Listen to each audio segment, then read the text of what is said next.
You're listening to The Forgotten Mate and the Alpha Prince by J.N. Narrated by David Sterling. Music by Eric Matyas, soundimage.org. Prologue. The sounds of laughter and song echoed around the courtyard as the Matlock Pack began to gather. It was not the first time they would stand around the 8-foot wooden pole that stood as a permanent feature, encased in concrete, securing the structure to the ground. Nor would it be the last time they were called to witness their Alpha's judgment. The pack watched as once more Alicia, the ungrateful Wilson, was dragged out from the dungeons, stripped naked from the waist up. She walked with purpose, not lowering her head in disgrace, never allowing anyone to see any weakness, which only enraged Alpha Jabez Pinewood further. The guards pulled Alicia's hands above her head. The thick brown leather of the straps that would hold her in place tightened, gripping her wrists as it was fed through the large metal hoops to secure her to the pole, minimizing her movements. Her body was stretched upwards, so only the very tips of her toes reached the cold concrete below. There are many times in a person's life when they pause to question the decision that brought them to a certain place. But no matter what had befallen Alicia, she could never bring herself to regret the choices she made 3 years ago, not once. They could whip the skin from her back, and still she would stand firm in her belief that she had, as always, made the right choice. Alicia did not even wince as the guard grabbed her long brown hair, violently dragging her head back, before securing it in a metal clip above her head, giving Alpha Jabez full access to her soft skin, ensuring he did the most damage possible, over and over. Alicia prepared herself, taking slow breaths, deliberately causing her body to relax. She had learned a valuable lesson over the past 3 years, that if you stiffened up, the lashes hurt more than if your body was relaxed. A small whimper from the crowd made Alicia blink, open her eyes, as she saw the 2 hazel eyes, identical to her own, filled with tears, staring at her. Alicia sighed, then offered a reassuring smile to her younger sister, shaking her head as a silent instruction to the 10-year-old to not show them that she cared. If you gave Alpha Jabez any sign that something was upsetting to you, then you all but guaranteed that punishment would be administered repeatedly in a bid to teach you a lesson. "Bastard!" Alicia muttered under her breath. The Alpha made the sweet, innocent Alicia stand as a witness, his ultimate punishment for a crime that he perceived to have been committed. "Don't cry, Alicia. Keep your eyes open and watch. Do not flinch, but think of happy thoughts, so they cannot use my punishments against you again." Alicia mind-linked with the sister she had been forced to protect since that fateful day 8 years ago. Alpha Jabez had not always been cruel, nor had he been driven to such harsh measures.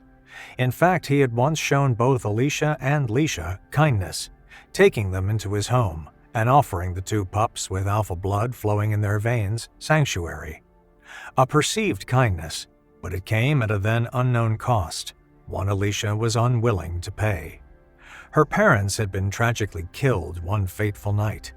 It was believed that rogues had attacked under the cover of darkness, on the road from Matlock to Edensor, after a night of celebration between the packs. That was 8 years ago, when Alicia was the same tender age as her sister. They had been left orphans, the pack weakened by the untimely accident. Matlock's pack was given permission by the royal family to integrate with her pack, until Alicia was of age to run it herself. But that all changed the day Alicia rejected the Alpha of the neighboring Derby pack, the old, ruthless, and cruel Alpha Edward. Jabez had wished to form an alliance, terrified of Edward and his reputation, and had used Alicia as the bargaining chip. However, Alicia was not going to become the chosen mate of a brutal man. She believed wholeheartedly in the sanctity of a mate bond. She could not be compelled or ordered into the mating agreement, even at the tender age of just 15. Something that had angered Jabez further, showing him as weak, unable to deal with his pack. However, Alicia was not a member of the Matlock Pack. She was the Alpha of the integrated Edensor pack. It was her birthright, her destiny. She did not have to bow down to the whims of an Alpha looking to secure his own fortunes, and so she had refused to entertain the idea. That was her real crime, and from that day and every day since for the past 3 years, she would find herself at the whipping pole, being disciplined for some made-up crime or another. Alicia and Lesha were alone, lost to the world, living in a cycle of abuse and hardship. And despite laws to the contrary that protected the Omegas, there was no law of the land that protected 2 Alpha orphans, and so the crimes went undetected, and their suffering continued. The king and queen, who had, it was said, valiantly opposed slavery and abuse, sat on their mighty thrones hundreds of miles north of Matlock. The perceived gift of prophecy that the queen possessed had failed to highlight their plight. Alicia hated them almost as much as she hated Alpha Jabez, her father's once closest ally turned captor. One day she would take her revenge on everyone who had forgotten her and her sister. She would claim her pack back from Jabez and take those members who had remained loyal to her, even when it was perilous to do so. All she needed was her wolf, and not for the first time she said a silent prayer that today would be the day she accessed her wolf counterpart and set both her and Lesha free. She knew her wolf was there, inside her, because she healed quicker than a human, and could mind-link with her sister, but not the pack's members. But the wolf was dormant, waiting for God knows what, before making her appearance and setting Alicia free. The swish of the air crackled as the leather whip connected with her skin, ripping the flesh from the bone. It would heal, it always healed, but still, there would be red, angry, risen scars left behind as a reminder of her punishment. One day they would disappear, of that she was certain. Maybe it would be this day, Alicia could only hope. But yet again, as she took the 10 lashes, without so much as a whimper, and once again her wolf did not appear, the despondency that she was a late shifter hurt her more than any amount of lashes or cruel Alpha Jabez could order against her, or the enforced starvation, only feeding her and Lesha 1 meal every 2 days. Alicia wallowed down the lump that almost choked her, as she mourned the loss of her loving parents, the loss of the pack she was born to lead, which did not dare revolt against Jabez, not until she accessed her alpha wolf. Once again the whip connected with a brutal force against her, and once again Alicia bravely refused to make a sound, as she held eye contact with her sister, willing her to remain strong and not let the bastards see her cry.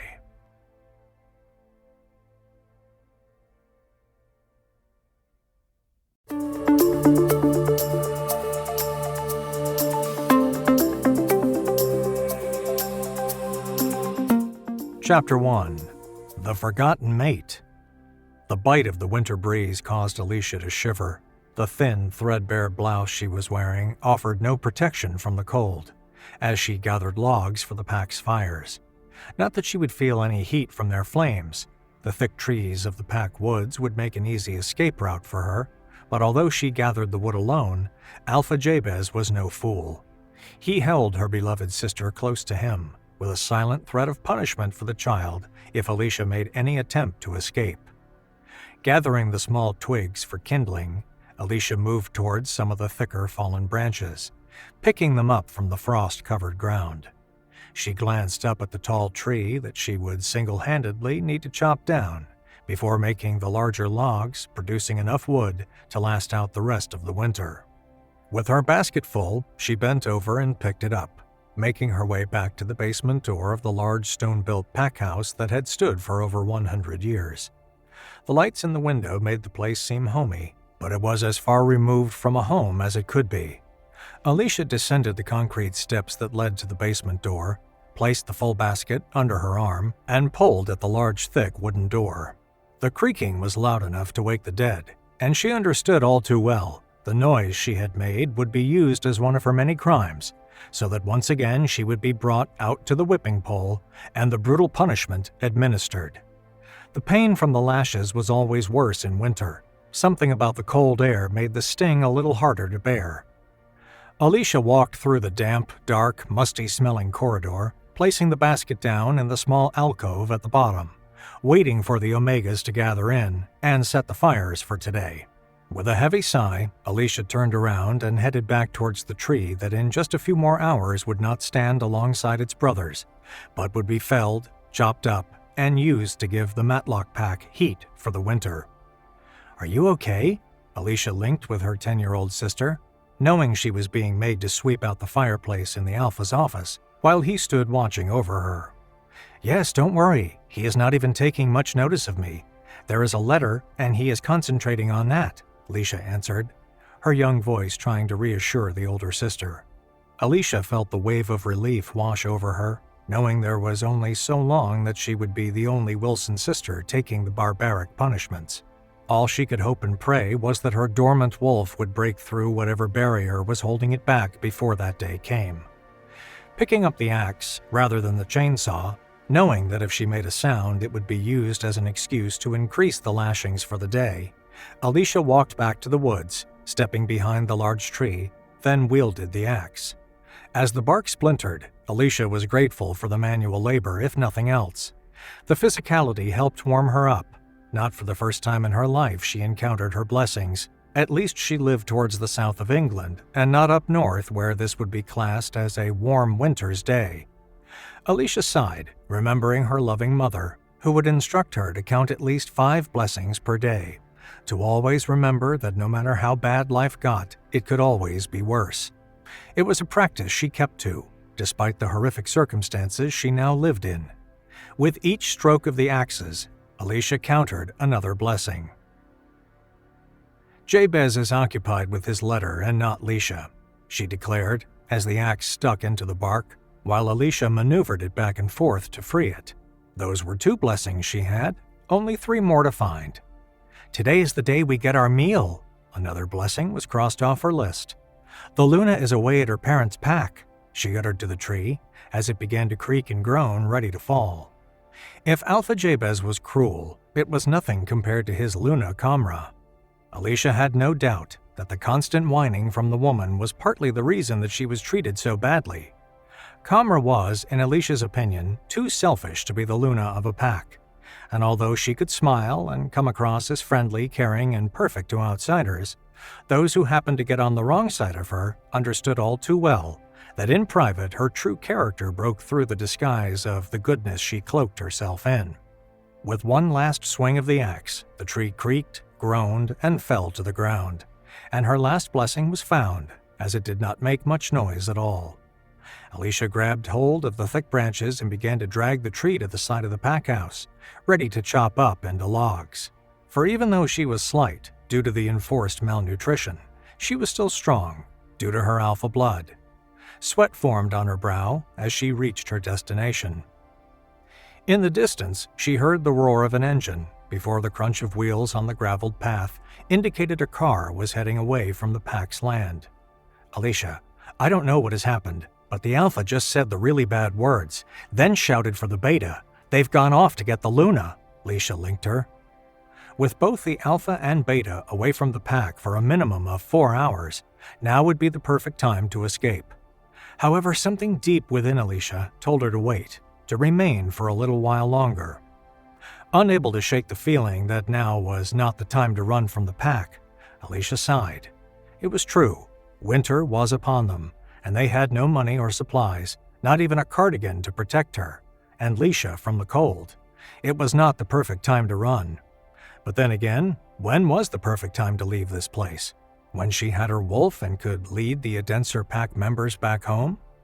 With a loud sigh, she decided that although now was not the time to leave, she could take full advantage of Jabez being far from the pack and make her workload a little easier.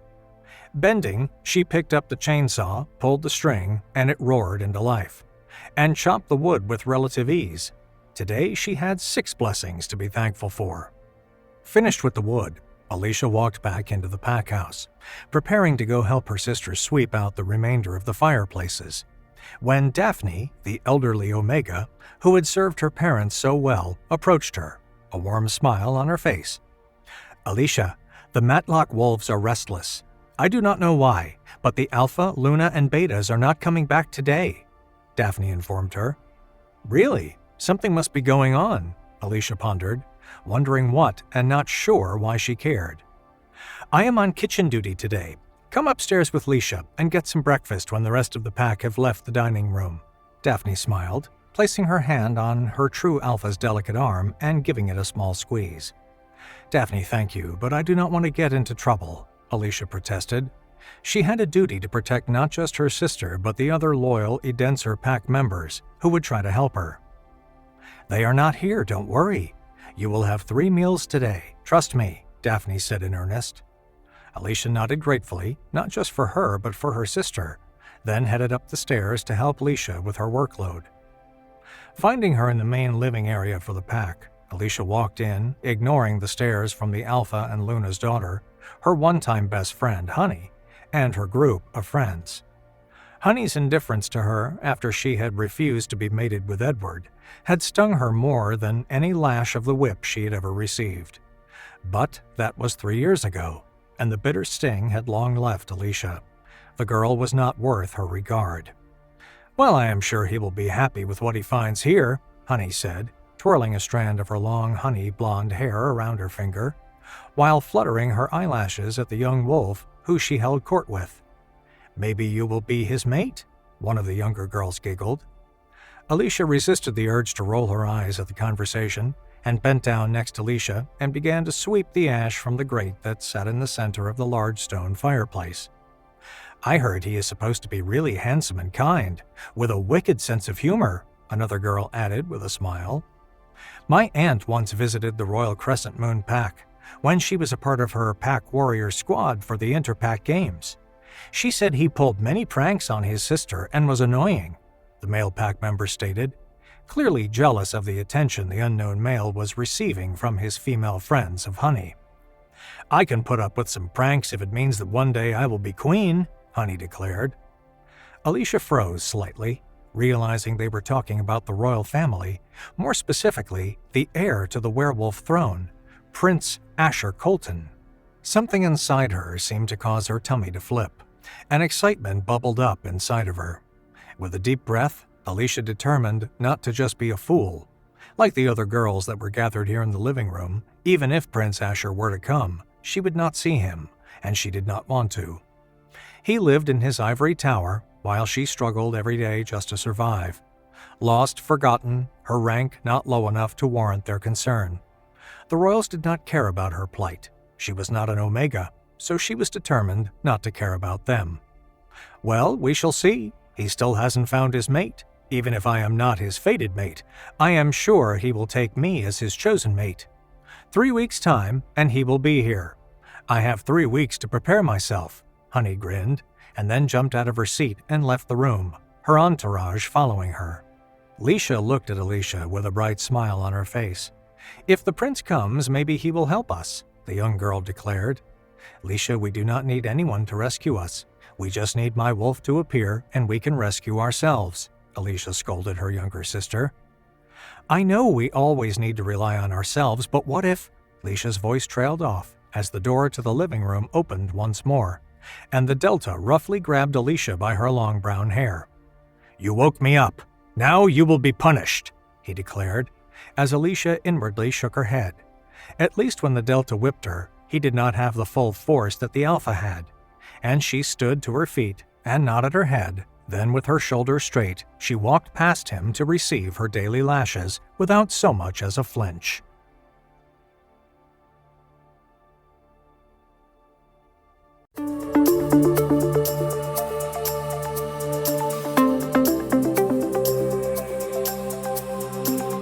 Chapter 2. The Forgotten Mate. The skin on Alicia's back burnt slightly as she sat down at the large pine kitchen table. She was slightly confused. Even for the Delta administering the punishment, it had been a lot less brutal than normal. Daphne offered a warm smile, placed a plate filled with bacon, sausage, and eggs, and 2 slices of toast in front of her. "Eat up. I have placed a caution board on the door, with a bucket full of bleach just beyond it, to keep anyone from entering," Daphne winked. Alicia looked at the plate full of food, her eyes watering slightly with emotion that today her tummy would be full. Alicia and Lesha ate the food as quickly as they could in silence. Alicia bent forward slightly, placing her hands on her tummy. "Cramps?" Alicia whispered to her younger sister. "Yes," Lesha nodded, her face wincing with the pain. It was always the same. If they managed to have a full meal, both sisters experienced strong tummy pain due to the lack of food inside them. "Here, take a sip of this tea," Daphne said, passing the steaming hot cup over to both girls.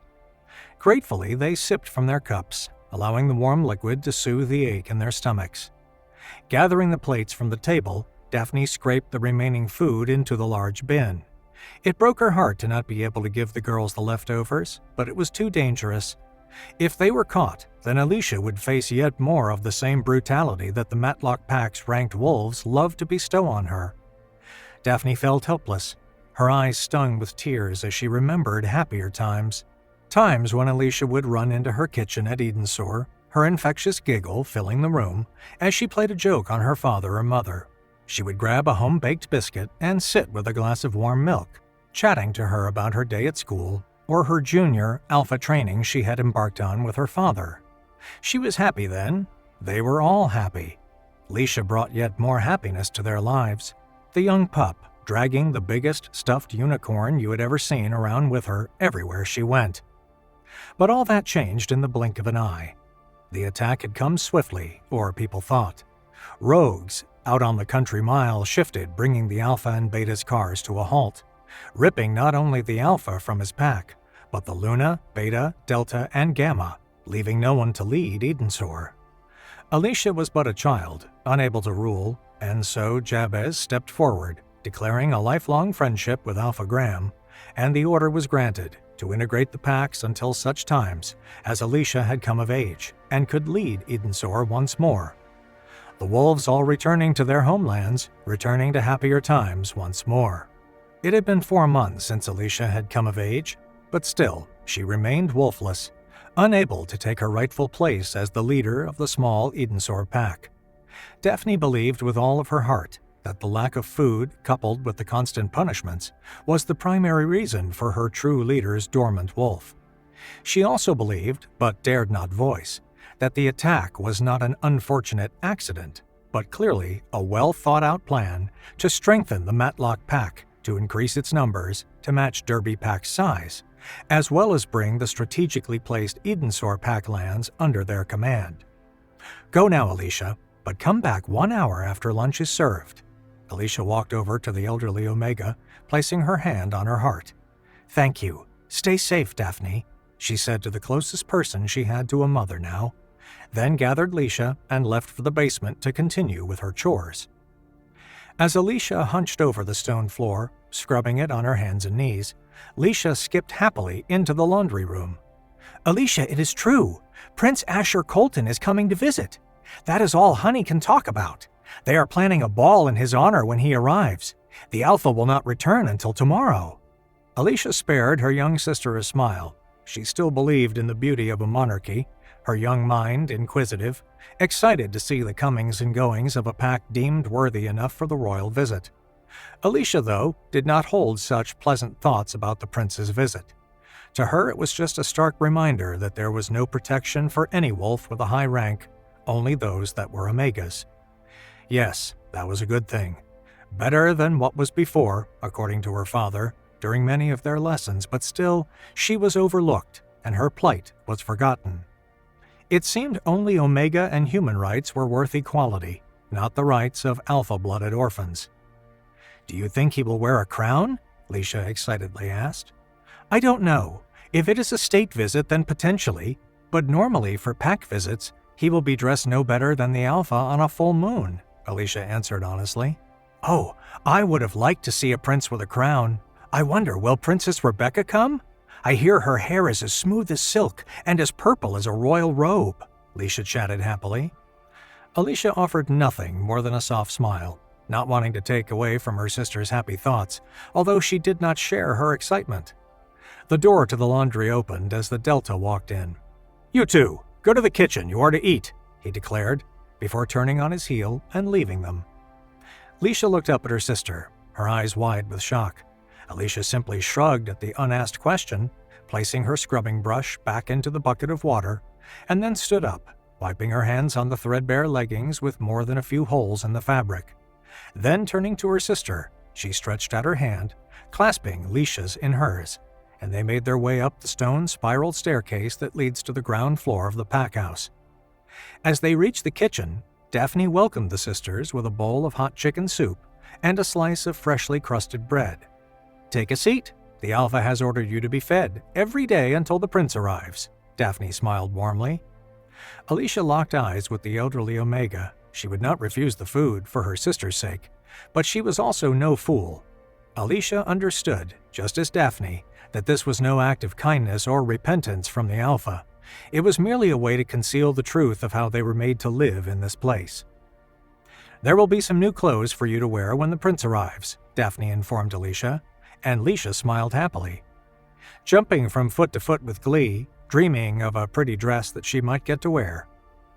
Alicia sat at the table and spooned some of the hot soup into her mouth, shaking her head slightly.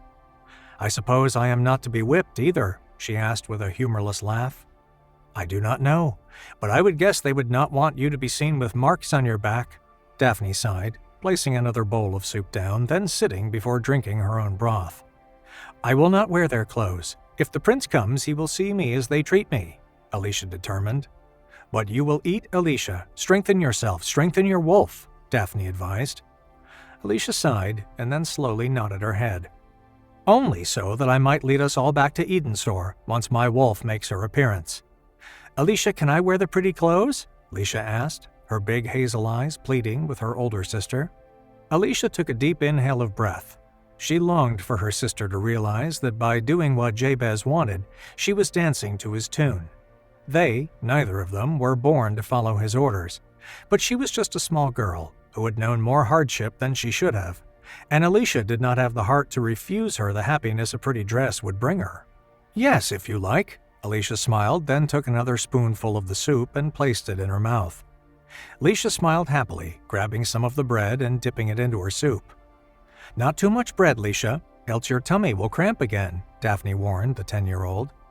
"Eat until you are full, but not a mouthful more, Alicia. We are not used to having a lot of food. They are going to give us 3 meals a day. It will stretch us and hurt," Alicia advised her sister. Alicia nodded her small head, heeding her sister's advice, knowing all too well that her tummy was already sore from eating breakfast this morning. "So, do you know when his royal ass will arrive?" Alicia asked. 3 weeks. We do not know why," Daphne answered. "So now Jabez and his bitch are worried that word has gotten to them about me and Alicia?" Alicia said, her voice thick with malice. "Yes. However, Luna Qamar was heard saying that she was hopeful that he comes to claim honey now that she is of age, that the queen knows, via her gift of prophecy, that she is his mate," Daphne shrugged. "Then she is as stupid as she is ruthless," Alicia shrugged. "How do you know, Alicia? Maybe Prince Asher is Honey's mate?" Alicia asked. "Maybe, but I doubt it. Every Alpha's unmated daughter and their Luna are hoping the same. The probability is he's only here to check the pack, make his visit as his father did 6 years ago, then return to Scotland and back to his pack. It is tragic, really, living for the hope that you are bonded to a man who will give you a throne, rather than striving to make something of your life in your own right." Alicia shook her head. "Maybe he comes to see if you have been released to set up your pack," Daphne said, raising her eyebrow. "What, the mighty prince wants to know how we are doing?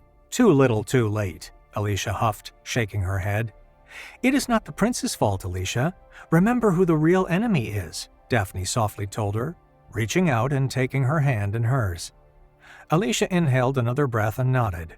The old Omega was right. The royal family had changed things for the better. She understood that Daphne could remember the time before they waged war on the corrupt council.